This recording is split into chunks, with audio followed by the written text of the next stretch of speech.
ભરૂચ શહેરમાં 2 દિવસથી વરસી રહેલા અનરાધાર વરસાદના પગલે ઠેર ઠેર જળબંબાકારની પરિસ્થિતિનું નિર્માણ થયું છે.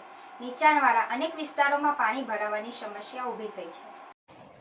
ભરૂચ શહેર અને જિલ્લામાં ગત રોજ મધ્યરાત્રિના સમયથી અનરાધાર વરસાદ વરસી રહ્યો છે. ભરૂચ શહેરમાં વરસેલ 1 ઇંચ વરસાદના પગલે ઠેર ઠેર જળબંબાકારની પરિસ્થિતિનું નિર્માણ થયું છે. નીચાણવાળા અનેક વિસ્તારમાં પાણી ભરાયા છે. ત્યારે ભરૂચના મહત્વના ગણાતા સેવાશ્રમ રોડ પર પાણી ભરાઈ જતા વાહન ચાલકોએ મુશ્કેલીનો સામનો કરવાનો વારો આવ્યો હતો. ધોધમાર વરસાદ વરસતા શહેરના સેવાશ્રમ રોડ પર આ જ પ્રકારના દ્રશ્યોનું નિર્માણ થાય છે. પાણીના નિકાલની કોઈ વ્યવસ્થા ન હોવાના કારણે છે.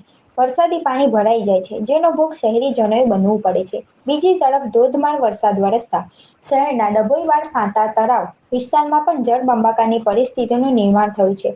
ડભોઈવાડ વિસ્તારમાં ગટાર ઉભરાતા પ્રદૂષિત પાણી માર્ગ પર વહ્યું હતું, તો બીજી તરફ બાળકો પણ આ પાણીમાં મજા મસ્તી કરતા નજરે પડ્યા હતા.